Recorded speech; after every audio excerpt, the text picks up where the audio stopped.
morning, good morning. Good morning, morning devotion family. Good morning, church family. How is everyone and how is everybody? I hope and pray na lahat tayo ay nakapagpahinga ng maayos, nakatulog ng mahimbing kagabi because today is another day that the Lord has made. We will rejoice and be glad in it. Magandang araw, tanghali, gabi, madaling araw dyan sa Pilipinas, sa Middle East, sa Hong Kong, mga kapatid nating OFW. Dyan sa Europe, sa France, sa Italy, mga nakikinig sa atin. I see one kapatid natin. Good morning, magandang hapon. I'd like to acknowledge si Sister Holin Power. Good afternoon po from Europe. Thank you for joining us, Sister Holin. You are blessed by God. At magandang umaga rin. Good morning, magandang araw kay Sister Felby Lamar. Magandang araw sa iyo, kapatid. At good morning kay Sister Andrea Marino Menzel. Good morning, magandang umaga po. Magandang gabi niya sa Pilipinas. We are indeed blessed by God. Magandang umaga sa mga kapatid natin dyan sa Canada, Australia, Alaska. Magandang araw po sa ating lahat. Ayan. Ako muli si Pastor Bong, bumabati na isang mapagpalang Thursday morning sa ating lahat. Ang bilis ng araw, mga kapatid, Thursday na. Wow! At bukas ay Friday na po, at since Friday bukas, we're gonna be having our regular Bible study every Friday, 6 p.m. to 7 p.m. 1551 B East Ama Road, West Covina, California, 91792. And we are also live in our YouTube channel, mga kapatid. Ayan po yung ating YouTube channel. Hanapin nyo lamang po yan at mag-subscribe na din kayo. So you will be updated po kayo sa ating mga ina-upload na mga videos dyan at mga messages, preachings and teachings. Mga kapatid, tulungan po natin. Okay, subscribe po tayo sa ating YouTube channel. Ayan. Before anything else, mga kapatid, I'd like to greet happy birthdays to those who are celebrating their birthdays today. Happy birthday to you. Yan, ang ganda naman yung mga balloons. Happy birthday! At yung pong ating mga kapatid na nag-celebrate ng kanilang anniversaries, mga couples dyan, happy anniversary po sa inyong lahat. Ayan, many more years of fruitful relationship sa bawat isa sa inyo. At yung mga nag-celebrate ng birthdays, many more birthdays to come. Sabi ni Andrea, first timer po kami ni Miss Holin. Napanood po namin sa YouTube ang 66 books series nyo. Super blessed po kami. Wow! Thank you kapatid. We are blessed by God. Thank you for joining us. Alam mo, Sister Andrea Menzel, we are blessed by your presence at nakakapakinig kayo from Europe. Ayan. O yung aking anak ko, yung aking firstborn na si Gab. Wow, magandang umaga. Good morning. Matulog ka na pagkatapos mo makinig ng morning devotion ni Daddy. Ayun. Pa-shout out din po. Pastor Bong, batch 8485 from Philippines. Thank you, galing kay Kuya Ray Gabriel. Blessed happy birthday po sa mga my birthday. Ayan, bumabate from Europe ang ating mga kapatid. Welcome na natin mga kapatid ang ating mga kapatid sa Europe. Ayan. Welcome sa ating morning devotion. See how ano yung nagagawa ng social media, no, mga kapatid, ano, nakakarating na. So we are now in the last second to the last part ng ating books of the Bible, at maganda yung pag-aaralan natin ngayon. And since binati natin yung mga may birthday, ganun ba talaga pagka nagbe-birthday, nag-early bird? Ang ating early bird for today is none other than Sister Shirley Nomorosa. Congratulations, Sister Shirley. Ikaw ang ating early bird for today. Tanggapin mo ang iyong early bird prize kay Lord mamayang 11:27 US time. Okay. At ang ating second runner-up ay si Sister Marites Agustin. Congratulations. At ang ating third runner-up ay si Sister Minda Rosales. Blessed morning, everyone. God is good all the time. We are blessed by God. To God be the glory. Mahal na mahal kita, Panginoon. Kailanman hindi kita papalit.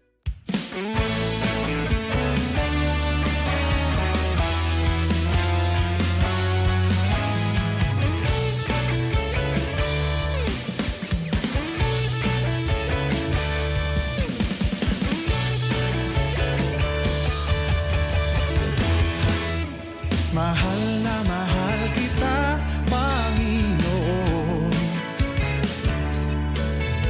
Mahal na mahal kita, Panginoon.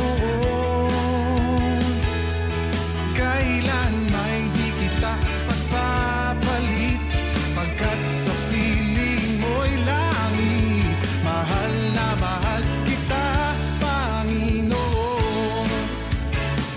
Mahal na mahal. Mahal na mahal kita, Panginoon. Mahal na mahal. Mahal kita, Panginoon. Kailan may di kita ipagpapalit, pagkat sa piling mo'y langit. Mahal na mahal kita, Panginoon. Habang buhay, pupurihan ka. Habang buhay, papili ko sa'yo.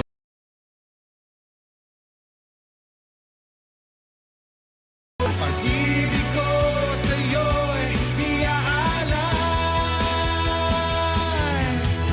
Mahal na mahal kita, Panginoon.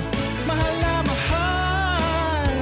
Mahal na mahal kita, Panginoon. Kailan may di kita ipagpapalit, pagkat sa piling mo'y langit. Mahal na mahal kita, Panginoon. Habang buhay,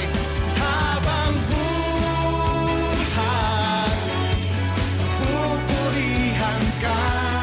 Habang buhay, maglilingkod sa'yo. Habang buhay, pag-ibig ko sa'yo'y iaalay. Habang buhay, pupurihan ka. Habang buhay, pag-ibig ko sa'yo. Habang buhay, pag-ibig ko sa'yo'y iaalay. Mahal na mahal, mahal na mahal kita, Panginoon. Mahal na mahal, mahal na mahal kita, Panginoon. Kailan may di kita ipagpapalit, pagkat sa piling mo'y langit. Mahal na mahal kita, mahal na mahal kita, mahal na mahal kita, Panginoon.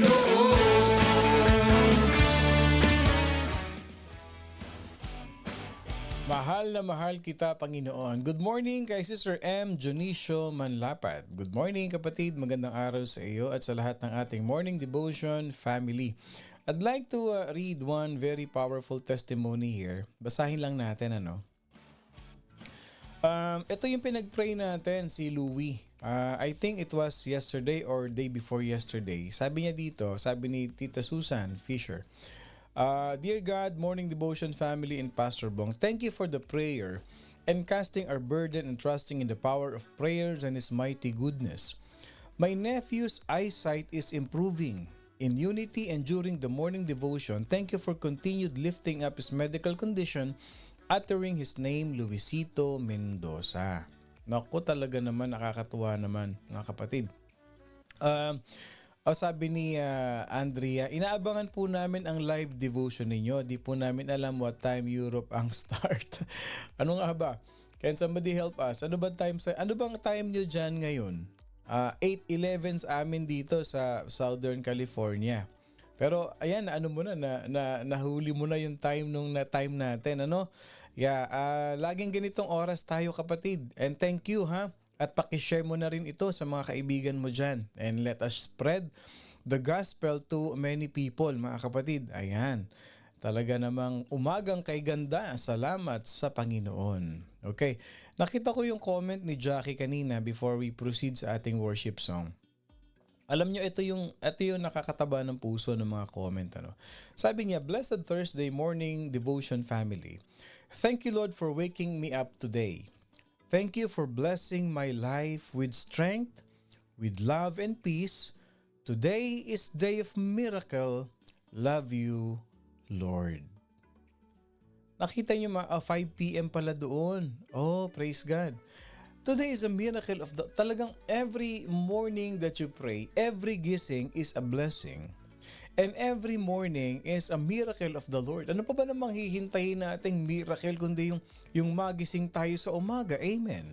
Yung bigyan tayo ng kalakasan ni Lord, yung nakakatulog tayo sa gabi na may peace yung heart natin, that we're able to sleep at night with joyfulness. Yung sino sa atin dito yung ramdam na ramdam mo yung presence ni Lord sa buhay mo maghapon. At paghiga mo sa kama sa gabi, yung nakangiti ka, tapos sinasabi mo, thank you, Lord.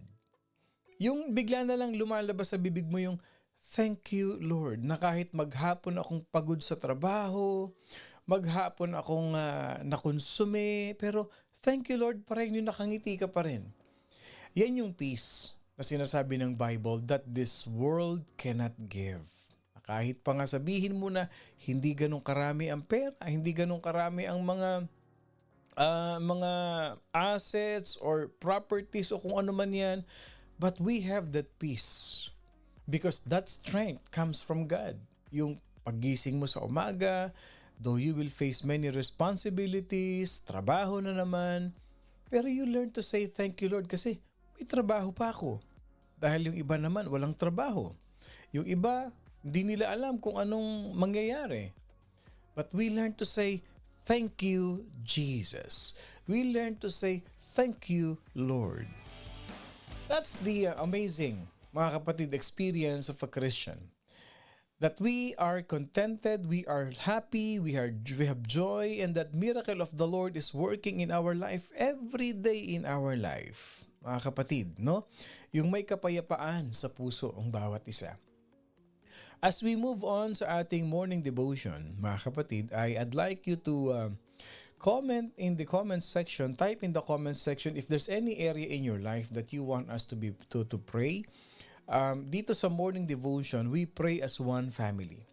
We pray in one accord, one mind, one spirit, declaring that the powerful presence of the Holy Spirit is moving in the midst of us, that every time we surrender things to God, we claim it and we receive it, and we have that faith that God is moving in the midst of us sa morning devotion. Itong family na ito, si Lord ang nagtayo nito, hindi si Pastor Bong.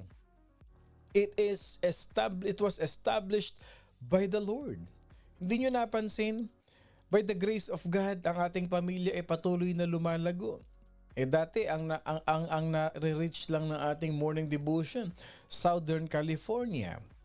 Yung ibang state, nare-reach na natin sila. And then the Philippines, yung mga OFW nating kaibigan, nakakilala natin. And here we are declaring na the Lord will expand its territory through this morning devotion. And malay natin, mayroong ma-develop na mga pastor at pastora dyan through morning devotion, mga kapatid. O si Sister Casey, my exam result will release today or tomorrow po. Please pray for me. Naku, declare na natin yan. Doktora Casey Sagun ng ating church family. Any prayer, kindly type in the comment section and we're gonna pray. We're gonna pray for your prayer, and then as we worship the Lord, let us surrender everything to Him and have this faith. Hold on to that faith that God answers our prayers.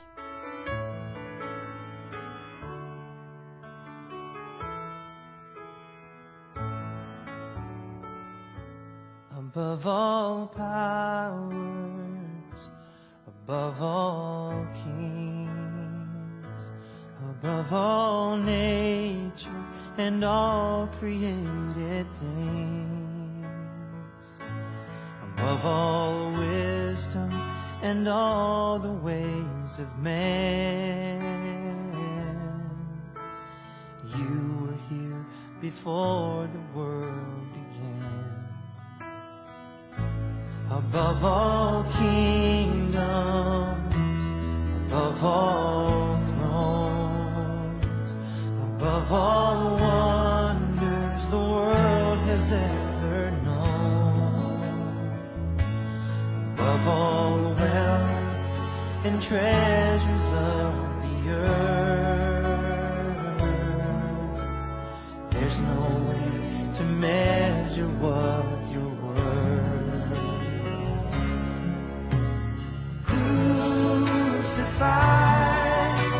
And laid behind a stone, you lived to die, rejected and alone, like a rose trampled on the ground. You took the fall and thought of me above all.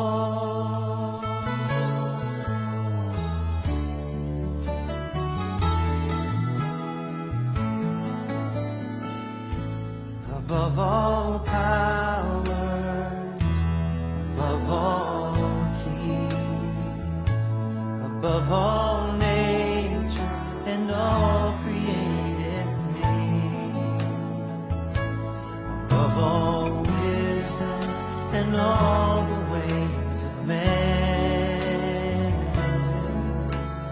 you were here before the world began.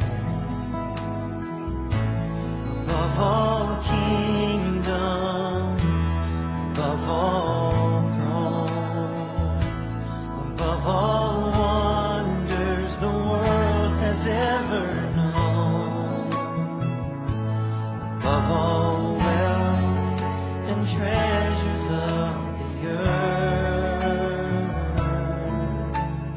there's no way to measure what you're worth.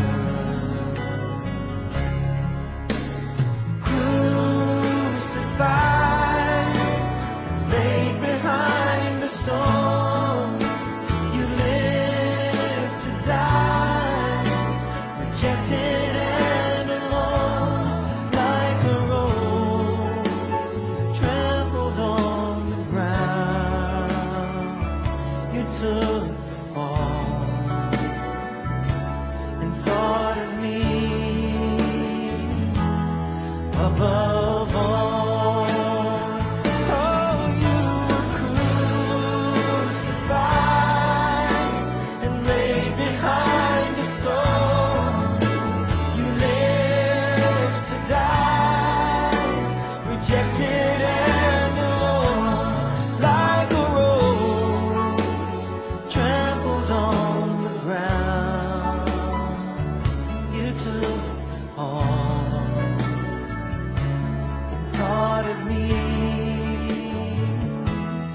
Above all,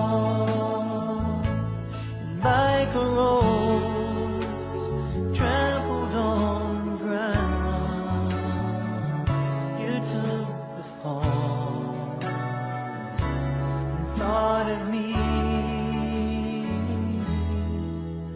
above all.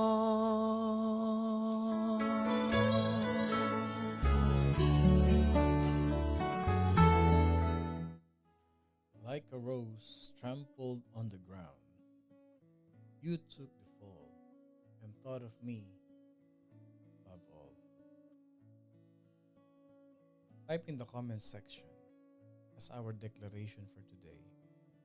Jesus thank you for dying on the cross.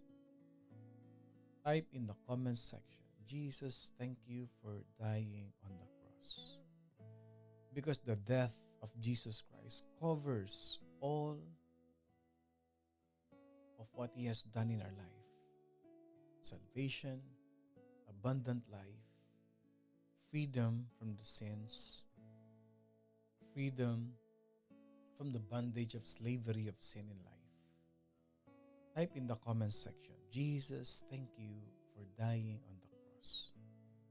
Not only that we commemorate or we remember the death of Jesus Christ during Holy Week, dapat inaalala natin palagi ang kamatayan ng ating Panginoong Hesukristo araw-araw sa buhay natin.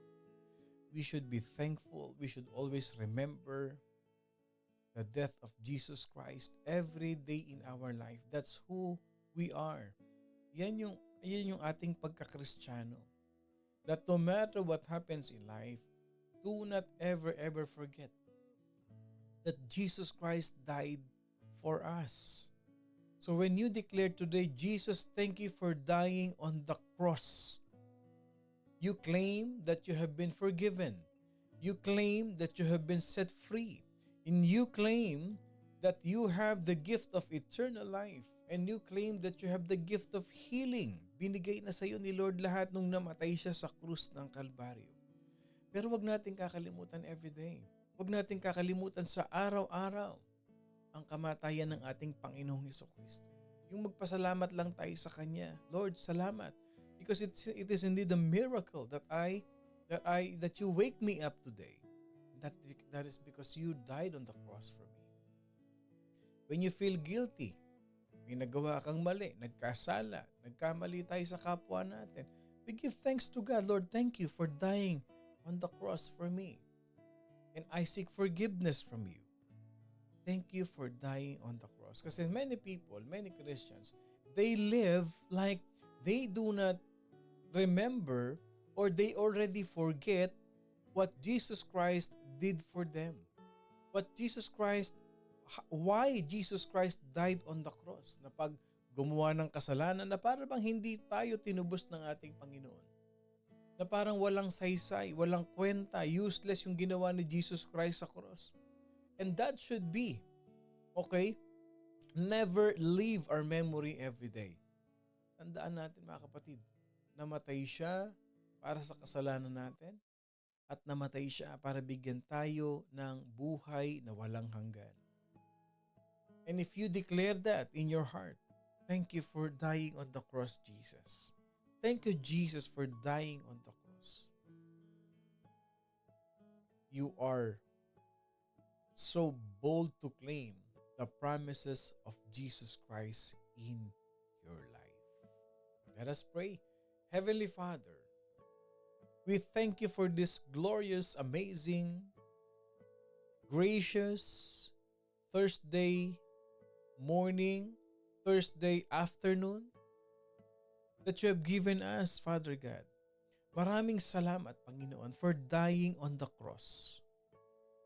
And it set us free, Lord God, from the freedom that you set us from guilt, Lord God.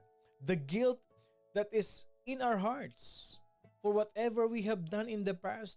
Lord, you died on the cross and you set us free, Panginoon Diyos. Na ang tinitignan mo yung kasalukuyan namin, hindi yung nakaraan namin. Na lahat ng kasalanan namin pinatawad mo, Panginoon Diyos. Salamat ng marami, Panginoon. Nilinis mo kami ng iyong banal na dugo. You cleanse us by your precious blood. And thank you, Lord God, that even na nagkakamali kami araw-araw, but every time we confess our sins, every time we ask forgiveness, and every time we repent at your feet, you are always there. Because you are our God that is merciful God. Pinatatawad mo kami, Panginoon. Lord, thank you for this family. That as we pray together, we can really feel the presence of that powerful Holy Spirit moving and flowing in the midst of us. Na kumikilos ka, Panginoon, sa bawat oras na ikaw ay aming kinakausap. Ikaw ay aming nararamdaman, Panginoon Diyos. Thank you Jesus. Thank you, Lord God. Lord, pagpalain mo ang mga anak mo na nakikinig ngayon wherever they are. And thank you for all the blessings and the provisions, the life that you are giving us every day. Especially yung mga nagse-celebrate ng birthdays, Panginoon. How you blessed them before, you will bless them now and the years to come. At ibe-bless mo rin ang mga mag-asawa. Ibe-bless mo rin ang mga single mom, ang mga single father, ang mga lola ng tahanan, ang mga ina ng tahanan, ang mga mag-asawa, Lord. Ipagpalain mo po, Lord God, as they dedicate their time, as they start the day right in praising you, worshiping you, Lord God, in spirit and in truth. Let your blessings and favor be upon them, Lord God Jesus. At Lord, tinataas po namin ang healing, Lord God, ang kagalingan, ang physical restoration para kay Andrea Marino Menzel. Ganon din kay Luisito Mendoza at kay Junko Magi. And even to all of us here listening right now, we might not be able to mention the names of all the peoples, but you know who are in need of healing, who are in need, Lord God, for physical restoration. Pagalingin mo, Panginoon Diyos. Pagalingin mo po, Lord God. Your arms are not that short. Hindi maiksi ang iyong mga kamay upang abutin ang mga anak mo, Lord God. At provision, Lord God, pinagpe-pray namin para kay Holy Power sa kanyang buhay, sa kanyang pamilya. Ganon din sa buong Morning Devotion family. At ngayon pa lang, Panginoon, kiniklaim na namin ang passing examination, Lord, ni Sister Casey Sagun. Dinideclare namin in the name of Jesus that your Holy Spirit will move and flow sa lahat ng mga anak mo today, and that your favor and provision will be abundant to each and every one of us. Lord, be with us in every step of the way as we continue to learn in the mighty books of the Bible, Lord God, that will deepen and strengthen our relationship with you. Salamat, Panginoon. We give you back all the glory, the honor, and the highest praise. And we rebuke the works of the devil, Lord God Jesus, as we pray all of these things in the name of the Father, the Son, and of the Holy Spirit. In Jesus' mighty name, this is our prayer. And all God's people say, Amen and Amen and Amen. Magandang umaga po sa inyong lahat. Ako po muli si Pastor Bong. Happy and blessed Thursday morning to each and every one of us. The book that we're gonna learn today is in the book of Jude. Mighty and powerful book in the Bible. Napakaganda po ng book of Jude. In less than 5 minutes, you can finish reading it. But the 5 minutes that you will give in reading this book, mga kapatid, will give you many more years as you hold your faith in the Lord Jesus Christ. Basahin natin, Pag-aralan natin ngayon itong book of Jude na ito. Okay. As we start the book of Jude, when apostasy arises, yung mga blasphemous person, as we continue yung mga false teachers, andito yung flow ng book of Jude. When false teachers emerge, started to crippled, pahirapan ng mga simbahan, when the truth of the gospel, when the truth of God is attacked, the time has come to fight for the faith.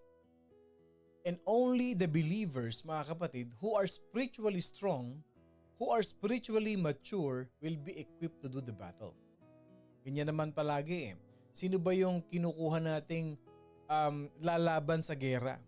Hindi ka naman kukuha ng mahihina. Okay?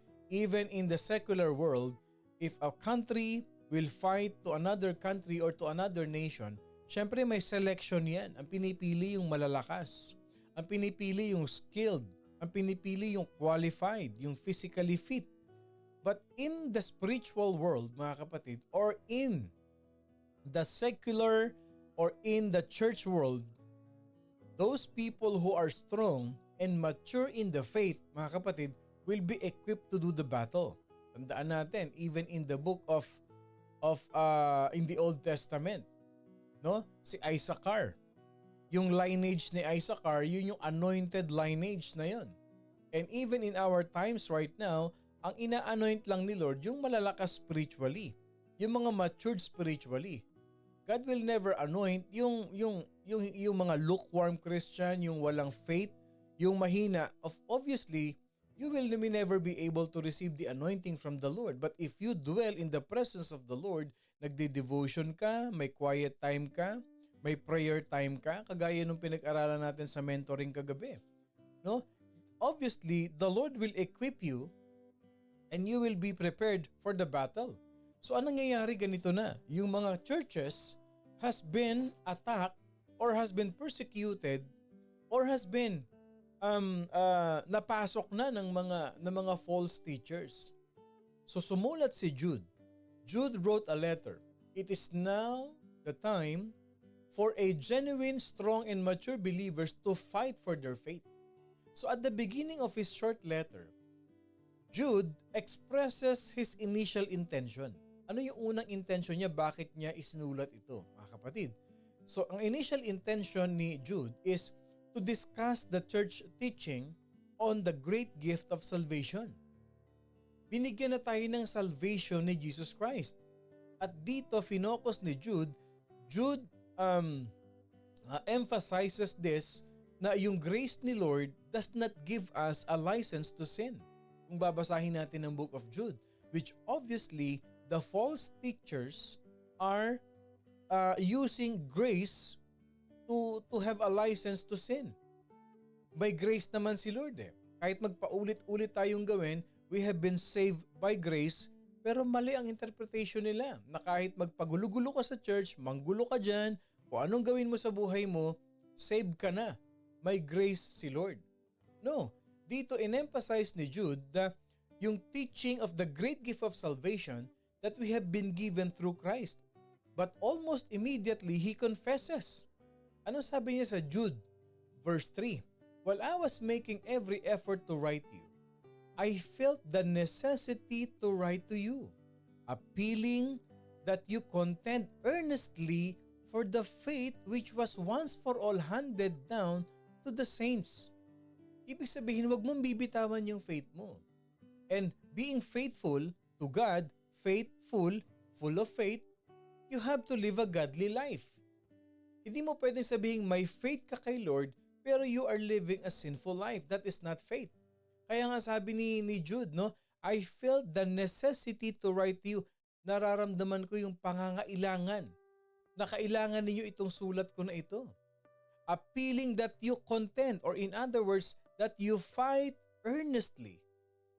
Ipaglaban ninyo yung pananampalataya ninyo sa ating Panginoon Diyos. You don't stand on grace alone, but you have to stand in faith. Live a godly life. Rebuke the works of the devil. Rebuke the works of the enemy that is trying to penetrate in your life. Kasi may faith ka kay Lord. Sabi nga ni Paul sa Philippians 4:13, I can do all things through Christ who strengthens me. Not only that it covers your dreams, your passions, your goals in life, but your faith as well. Pastor, talagang hindi ko kaya. Ang hina ako talaga sa ganun temptation eh. I can do all things through Christ. Hindi ko talaga magawang mabait. Yung parang kanta nung araw, gusto kong bumait pero di ko magawa. Hindi ba? Dapat ang kanta ganito, gusto kong bumait at si Lord ang gagawa. O, submit kay Lord, babait ka. Hindi pwedeng babait ka muna bago ka mag-submit kay Lord. It's the other way around. Because you cannot make bait on your own. Hindi ka pwedeng bumait sa sarili mo eh.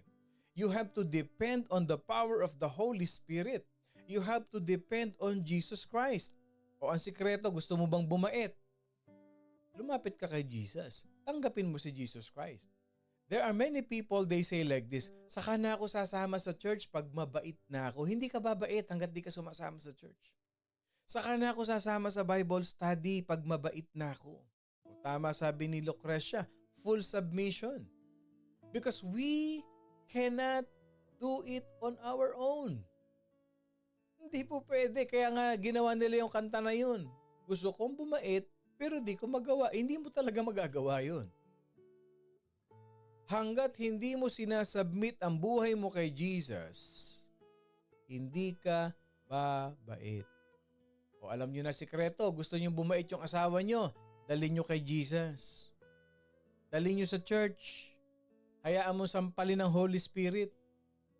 Gusto mong bumait yung anak mo, dalhin mo kay Jesus. Ipasampal mo sa Holy Spirit. Gusto mong bumait yung boss mo, sharean mo ng gospel, magpatugtog ka ng worship song. Let the Spirit of the Lord rule in the room. Yan yun, mga kapatid. Kaya sabi ni Jude, while I was making every effort, naramdaman ko yung pagkakulangan ninyo. Naramdaman ko yung pangangailangan ninyo. Why?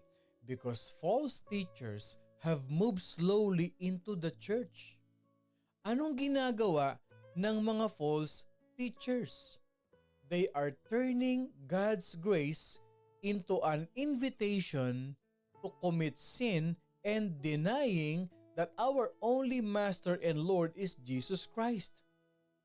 Yan ang ginagawa ng false teachers. Yan ang ginagawa ng false teachers. Ginagamit yung grace.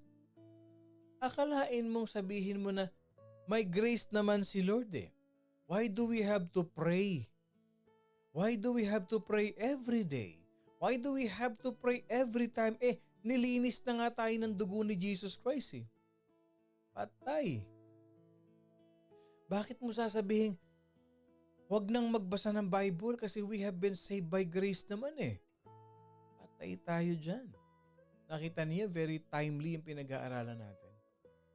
God's grace, they are turning what? They are converting it as a license to sin. No, the danger was so real, and Jude was moving the faithful to defend the truth of the gospel. Mga kapwa kong pastor, idiin natin sa simbahan natin yan. Let us preach a sound doctrine. Let us teach them. Let us teach our congregation the true faith in Jesus Christ. Bago pa kung ano-ano ituro natin, patibayin muna natin yung faith ng ating mga family sa church, yung kanilang pananampalataya. Tip ko lang mga kapatid. Tip ko lang sa mga kapwa kong mangangaral, Bible study teacher, palakasin muna natin yung faith ng ating mga kapatid sa Panginoon. Why? Jude reminds his readers of what God's holy judgments. Because even the unbelieving Israelites, mga kapatid, were judged by God. Yung mga disobedient angels, natatandaan nyo ba? 1/3 ng mga angels ibinagsak ni Lord because they are disobedient. And even Lucifer, binagsak ni Lord yan because of what? Pride. He wants to be on top of God. Ano pa? The wicked Sodom and Gomorrah. Ibinagsak ni Lord yan. At nakakalungkot po mga kapatid, I'll tell you this. Merong mga pastor nowadays, they support those things which involves the sin of Sodom and Gomorrah. Nakakalungkot. I'm not gonna mention that. Kasi alam nyo, maraming basher si Pastor Bong. Okay? Marami. But alam nyo kung ano yung sin ng Sodom and Gomorrah. Tingnan nyo ang sabi ng verse 4 ng Jude. I say this because some ungodly people have warmed ang ginamit, gumapang, wormed their way into your churches, saying that God's marvelous grace allows us to live immoral lives. Gumapang papunta sa church ha. Ginagamit ang pulpit, ginagamit pa ang salita ng Diyos, binabaligtad, out of context ang pagtuturo to live immoral lives. Verse 7. And don't forget Sodom and Gomorrah and their neighboring towns, which were filled with immorality and every kind of sexual perversion. Hindi po si Pastor Bong may sabi. Jude, the book of Jude, the Bible is telling us directly. Sabi niya, huwag niyong kalimutan ang Sodom at Gomorrah. which were filled, punong-puno ito ng immoralidad, every kind of sexual perversion. Anong ginawa sa kanila? Those cities were destroyed by fire and serve as a warning of the eternal fire of God's judgment. Tandaan niyo mga kapatid, Jesus Christ is our Savior. Everyone who believes, anyone who believes in Him shall not perish but have everlasting life. But we have that faith to come to Jesus. We have to come to Jesus. At pag hindi natin tinalikuran ang kasalanan natin, one day, Jesus will come as a judge to all of us. That's the truth. I'm not gonna debate with you. Jesus Christ came for the lost. Yung nawawala, hindi nagwawala. Tignan niyo yung sabi ha, nakapasok daw sa church ang mga false teachers. And look at what they are doing. Verse 12, when these people eat with you in your fellowship meals, commemorating the Lord's love, they are like dangerous reefs that can shipwreck you. Sino itong mga taon to? Who are these people? Again, I am speaking from the Bible. Tignan ninyo ha. When these people eat with you in fellowship meals commemorating Lord's love, para daw itong dangerous reefs that can shipwreck you. Sino ito? These people are grumblers and complainers, living only to satisfy their desires. I'm sorry to say, but the Bible is speaking to us. Tuloy natin. They brag loudly about themselves and they flatter others to get what they want. Basahin natin sa Tagalog. Verse 16. Ang mga ayon ay mga mapagbulong, mga mareklamo na lumalakad ayon sa kanilang mga sariling pagnanasa at ang kanilang bibig ay nagsasalita ng pagmamataas, napakunwaring pumupuri sa mga tao para sa sariling kapakinabangan. The Bible is very true, mga kapatid. Pag binasa mo yan dire-diretso, these people are the ones who are creating divisions among you. They follow their natural instincts because they do not have God's Spirit in them.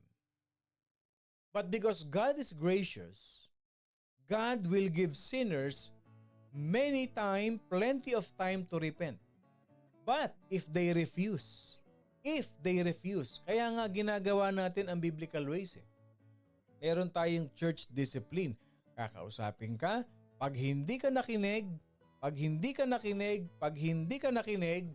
then wala na kami magagawa. If they refuse, they will suffer a definite and devastating judgment. Therefore, mga kapatid, in the face of such dangers from false leaders and the condemnation awaiting unrepentant sinners, Christians cannot afford to be caught off guard. Ano ibig sabihin nito? Kailangan lagi tayong mapagbantay. Yung discernment natin palagi. Bantayan natin yung mga pumapasok sa church natin na ganyan. Bantayan natin yan. Basahin ninyo. Not only that they must keep themselves, but they must keep themselves in the love of God. And let us also make sure that fellow believers do not fall to deception or the devastation of sin. Kailangan binabantayan din natin ang mga kapatid natin. Iniingatan din natin sila. Yes, the challenge is great. But even greater is God. Because God will keep His children from stumbling. Kaya ano sasabihin natin? Kapit lang kay Jesus. Pag may naririnig tayong complain, pag may naririnig tayong grumbling, kapit lang kay Jesus. Kay Jesus tayo nagsaserve, hindi kay pastor. Kay Jesus tayo nagsaserve, hindi sa elders. Kay Jesus tayo nagsaserve, hindi sa tao. The love of God. That is why we are in the church. To serve Jesus and to love one another. The Greek title of Jude comes from the name Ioudas, I-O-U-D-A-S, which appears in verse 1. So this name, which is Judah in Hebrew, Judah yan, mga kapatid. Or it can be translated to Judas. Okay? It is very popular in the first century. Kaya naging sikat yung pangalan na Judas, hindi dun kay Judas na nagbenta nag-traitor kay Jesus Christ. No. The name Judas became famous because of Judas Maccabeus. Sino si Judas Maccabeus? No? Si Judas Maccabeus 160 BC, namatay na yon si Judas Maccabeus. Si Judas Maccabeus, he is a leader of Jewish resistance. Okay? Si Judas Maccabeus parang si Bonifacio yan. Parang si Bonifacio yan, si Judas Maccabeus. Okay? He leads the Jewish rebellion. Yung tinatawag na Maccabean Revolt. It was a significant Jewish rebellion, mga kapatid, that took place from 167 to 160 BC. Kasi yung Seleucid Empire, ibig sabihin ng Seleucid Empire, it is an ancient empire. Yung mga Hellenist. Okay? Ito yung mga Hellenist na ito. Yung Seleucid Empire, galing yan sa lineage ni Alexander the Great ng Macedonian Empire. Anong ginawa nila? Inoppress nila ang mga Jewish. Okay? Inoppress nila. Anong ginawa nila? Binan nila yung mga Jewish practices. Remember, Judaism yung religion nila noon. Okay? But because Roman Empire is so powerful, yung mga ancient empire, yung mga Hellenist, sabi nila, itigil nyo yan pag-o-offer ninyo ng land na yan. Itigil nyo yung mga ginagawa ninyo na yan. But because the Jewish are serving one God during their times, nagalit sila. And their practices, yung kanilang mga ginagawa mga rituals is very important to them. Nag-uprising sila. And they were led by Judas Maccabeus. Yan yung Maccabean Revolt. Kaya kung mapapansin ninyo mga kapatid, these are the group of fighters. Kaya Maccabean Revolt. Okay? And their actions are being documented in the books of 1 Maccabees and 2 Maccabees. Bakit? Nanalo sila. Nanalo sila sa Seleucid Empire. Doon ang galing yung 1 Maccabees, 2 Maccabees na ginagamit ng mga paring Katoliko sa kanilang Catholic Bible. No? At yung kanilang victory na yan, they commemorate it yung kanilang festival na Hanukkah. Yung Hanukkah Festival. So dyan galing yan. Okay? Kay Judas Maccabeus. Kaya sikat yung pangalan na yun. Okay? On a side note yan ha. Huwag niyong kalimutan. Okay. What is the themes of the book of Jude? Okay? Beware of false teachers. And we have to live for the Lord. What else? Depend on the grace of God. For what? To keep us from stumbling and for us to be able to stand in the presence of the glory with what? With joy and happiness. Hindi ba nyo napansin? Pagka nakafocus kayo kay Jesus, umaapaw yung kasayahan sa puso ninyo? Sino dito makakapag-amen dyan? Pagka tayo nakafocus lang kay Jesus, sineset aside natin yung mga problema sa buhay natin, yung mga nakikita natin. Pag nakafocus tayo kay Jesus, full of joy. Hindi ba pag nagpe-prepare ka ng lamesa, may ginagawa ka sa church, yung nakafocus ka lang kay Jesus, ang saya mo, nakangiti ka, nakakala nila nababaliw ka na kasi nakangiti ka mag-isa. Hindi nila alam because I'm happy. Because I'm serving the Lord. My heart is full of joy. And you are grateful that you are still alive and you can still serve the Lord. Yun yung mga bagay na yun eh. And it keeps us from stumbling. Hindi natin pinapansin yung mga walang kwentang bagay. Because we are enjoying the presence of God in our life. Who is the author? Si Jude. Ang tawag nila is Judas. Sino si Jude? Kapatid ni James. Kapatid ni Jesus Christ. Half-brother ni Jesus Christ yan. Okay? So kapatid sa nanay. So si Judas, kapatid ni James, na kapatid ni Jesus Christ. O sabi ni pakanta-kanta pa po. O di ba? Yes, my heart is full of joy. Diyan mo makikita eh. Diyan mo makikita yung dadating sa church, nakangiti, dadating sa church, naghahanap ng gagawin kasi masaya siya. Naghahanap siya kasi he wants or she wants to thank the Lord for the opportunity. Tandaan natin mga kapatid, if we are serving the church, if we are serving the Lord, hindi natin ginagawa ng favor o hindi utang na loob ng mga tao sa church yung ginagawa mo.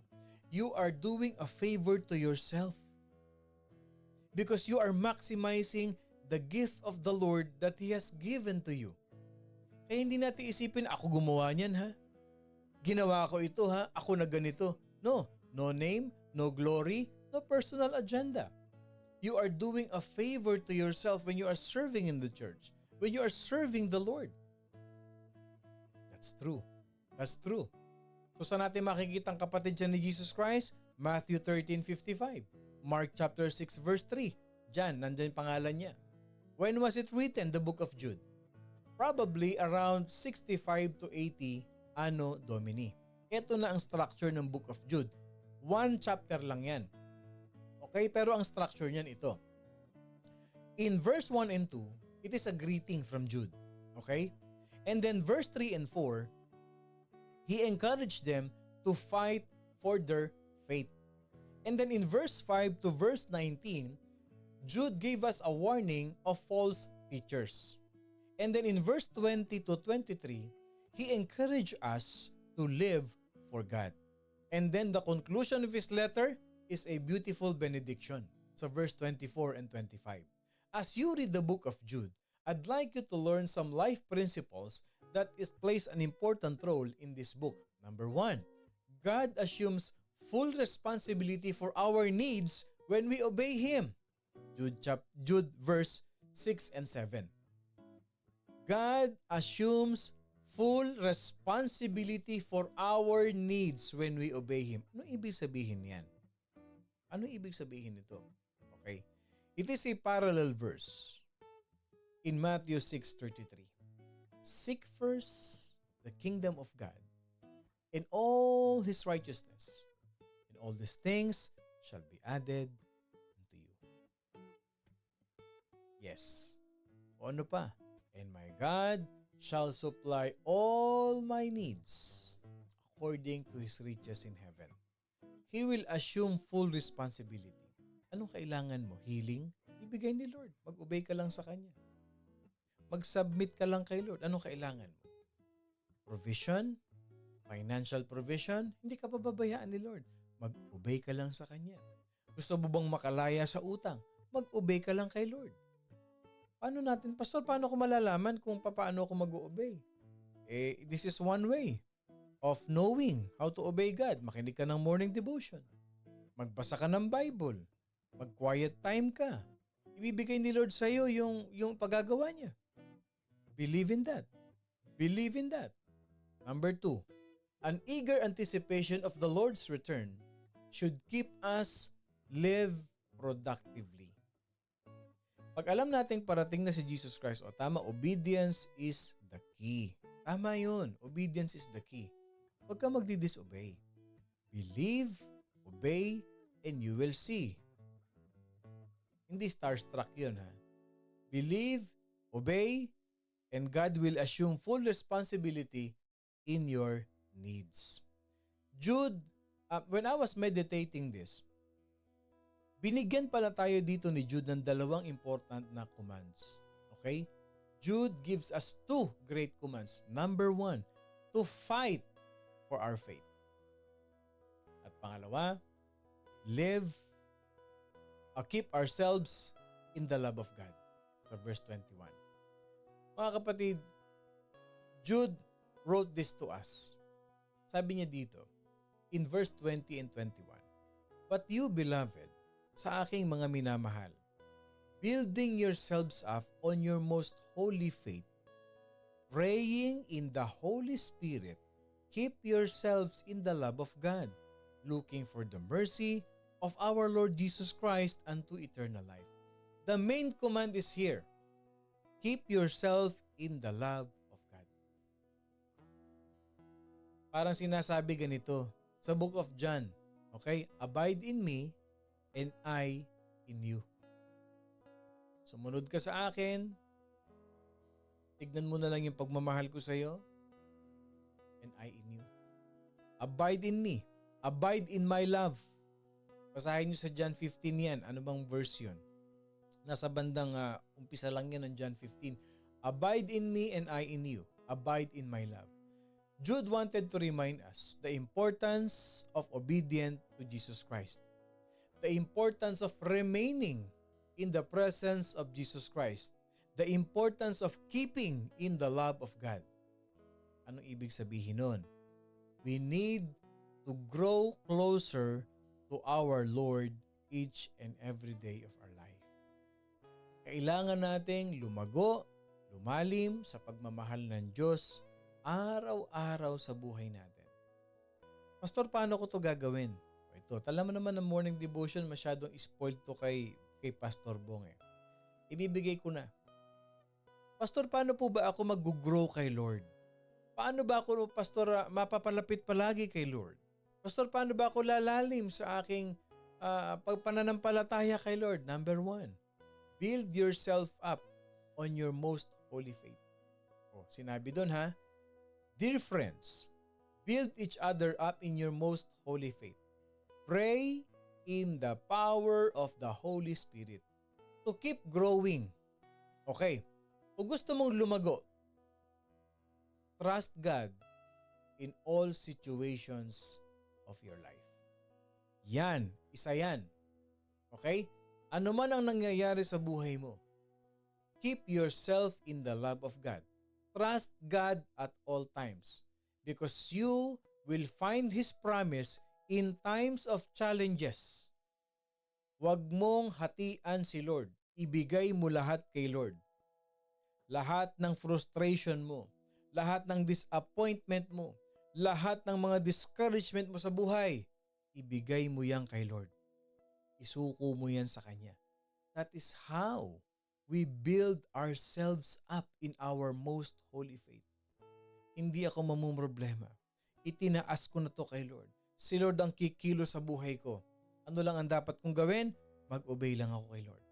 The more na maraming problema, the more mag-church. The more na maraming challenges sa buhay, the more na magbasa ng Bible. The more na marami kang pagsubok sa buhay, maraming utang, maraming problema, mas lalo kang lumapit kay Lord. Mas lalo kang makinig sa Bible study. Mas lalo kang mising ng maaga at mag-morning devotion ka.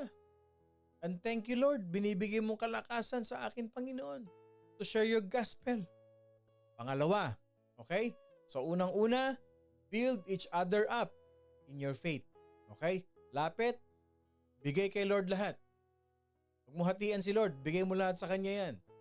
Because God will take full responsibility to all your needs. Wow, yan ang faith.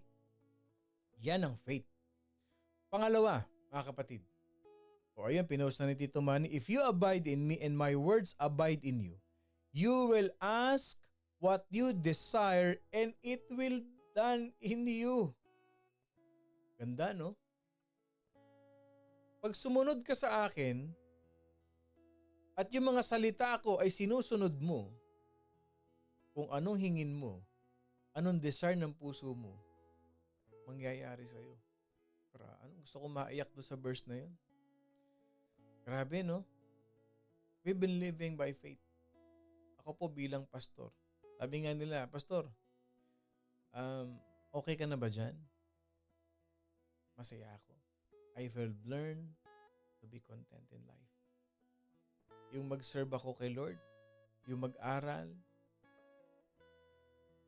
itong morning devotion, yung pag-share ng gospel, that is more than anything else in the world. Siguro yun ang pinaka masayang trabaho na binigay ni Lord sa buhay ko. I started working when I was 14 years old. I've been through a lot of tough jobs. I've been through a lot of good, compensated jobs. and even at the top of my career. But when I decided to become a full-time pastor, this is the very best job that the Lord has given to me. Yes, because I was called to do this. And my heart is pounding. Masaya ako pagka nakakapag-share ng gospel, pag may mga taong tumatanggap. Yeah, that's true. And living by faith, ang sabi niya dito, if you abide in me and my words abide in you. Yeah. Anong prayer mo, ibibigay niya. Hindi man marami, pero hindi ka magugutom. Sabi nga ni King David, wala akong nakitang naglingkod sa Diyos na nagutom. That's true. That's true. Never give up in serving the Lord. Huwag niyo i-give up yung faith ninyo dahil lang sa trabaho. Huwag niyo i-give up yung faith ninyo, yung oras niyo sa Panginoon ang dahil lang sa mga bagay na iiwan niyo rin one day. Unahin niyo palagi si Lord sa buhay niyo. I-prioritize niyo ang Panginoon sa buhay ninyo. Yung tunay na tagumpay ng buhay nasa langit. Yung tunay na tagumpay ng buhay, eternal yun, mga kapatid. Yun dito, dumadaan lang tayo dito. So how will we do it? How do we do that? To grow closer in the Lord. Pangalawa, praying in the Holy Spirit. Pray in the power of the Holy Spirit. You ask the Spirit to give you sincerity, to give you power in prayer. Yan ang pangalawa. To grow closer to God. At ano yung pangatlo naman, Pastor? Ano yung pangatlo? By looking forward to the mercy of our Lord. That is how you will grow closer to God. Sabi ng verse, pray in the power of the Holy Spirit. Pero pagdating ng verse 21, sabi niya, we have to look forward to the mercy of our Lord when He comes. As we wait the mercy of the Lord Jesus Christ, because He will give us eternal life. In this way, you will keep yourself safe in God's love. You have to anticipate the mercy of the Lord Jesus Christ because He will take us into eternity. So ang tanong sa atin dito, alin dito ang type mo? Alin dito ang type mo na gawin i-apply sa buhay mo ngayon? Okay? Number 1, build your faith. Ipagkatiwala mo kay Lord lahat ng pinagdadaanan mo. Una. Pangalawa, be prayerful. Pray in the Holy Spirit. At pangatlo, patiently wait for the mercy of our Lord para dalhin tayo sa langit. Alin sa tatlo na yan? Gusto mo package deal? Why not? Why not? Kung talagang mahal mo si Lord, Pastor, package deal. I'll take everything. Kunin ko na lahat yan, Pastor. Pakyaw na. Sino sa atin dito ang gustong pakyawin yung tatlo na yan? Submission, that God will take care of everything in your life no matter what happens. Pangalawa, nagiging prayerful ka. Pangatlo, iniintay mo sunduin ka ni Lord para sa eternal life. That is how we will grow closer to God every day in our life. O sabi ni Holin, all. O sino pa may gustong all? Type in the comment section, mine. Lahat po yan. Naunahan ako ni Casey. Type in the comment section, mine. Lahat po yan, Pastor. Mine. Lahat po yan. Kung magmamine kayo, ito ang i-mine nyo. Lahat na. Pakyawin nyo na. Yes. What is the key theme as we end? As we end, it is a call. A call for us to remember that we need to fight seriously for our faith. O sabi ni Mami Cora, me, ang laki ng me niya. Mine, mine. O yung mga hindi nagmamine, o mine and all. O, pamine, i-declare nyo na yan. Baka may nagkukulang tayo dyan, i-mine na ninyo ngayon yan. Pamine package deal. Submit to God. Trust Him in all ways. Bigay kay Lord lahat. Pangalawa, be prayerful. At pangatlo, dadating na si Jesus Christ. And I believe, kasama ako dun sa susunduin niya. Yan!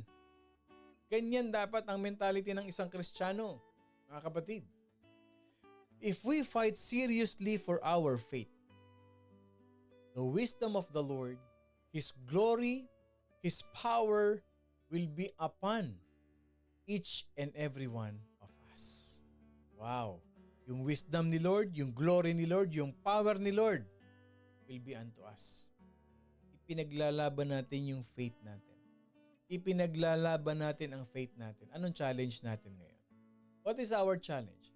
Make this as your commitment. Ano yon? To put your faith into action. Fight for it, embrace it, seek it, trust it. Because your faith is precious. Ang pananampalataya natin sa Panginoon, ito po ang ating kayamanan na hindi kayang agawin ng kahit sino man. Pero ang faith natin, pwede nating ipamana sa mga susunod na henerasyon ng ating pamilya. Paglaban natin, yakapin natin ang ating pananampalataya. At huwag nating iwawala. Huwag nating kakalimutan ang pagmamahal ng Panginoon Diyos. Live a godly life. Live by faith. What is our key verse for today? As we end, our key verse comes from the book of Jude, chapter 1, verse 3. Beloved, I found it necessary to write to you exhorting you to contend earnestly for the faith which was once for all delivered to the saints. Sa Tagalog po yan, mga minamahal, samantalang ako'y lubusang nagsisikap na sumulat sa inyo tungkol sa ating iisang kaligtasan. Natagpuan kong kailangan sumulat upang himukin kayo na ipaglaban ang pananampalataya na minsang ibinigay sa mga banal. Binigay sa atin, Lord, paglaban natin. Huwag nating kalimutan, huwag nating talikuran. Let us pray. Lord, we thank you as we praise you, we honor you, we glorify your name, Lord God. Help us, Lord God, to stand firm in our faith in you as we live for you in this world today. That no matter what happens, you are our King of Kings, our Lord of Lords. And your word is a lamp unto my feet and a path, Lord God, and a light unto my path. We thank you, we love you, in Jesus' name, amen and amen and amen. Bukas po, ang final book na ating pag-aaralan. It is the book of Revelation. So stay tuned bukas as kalain nyo mga kapatid. Natapos natin ang 66 books of the Bible. Congratulations sa ating lahat. Be honest ha, ilan dito ang nakumpleto ang 66 books of the Bible? Walang absent. Praise the Lord. And I believe in my heart na-inspire kayong basahin yung Bible ninyo. Bukas, yung Book of Revelation. At pagtapos nitong 66 books of the Bible, may sorpresa ako sa inyo na aabangan ninyo mga kapatid na pag-aaralan natin ulit dito sa Morning Devotion. Ako pong muli ang inyong Pastor Bong, bumabati na isang mapagpalang Thursday morning sa ating lahat. Laging tatandaan, keep and fight that faith in you. That faith that is in Jesus. At wag na wag kakalimutan, we are blessed by God. I love you all mga kapatid with the love of the Lord.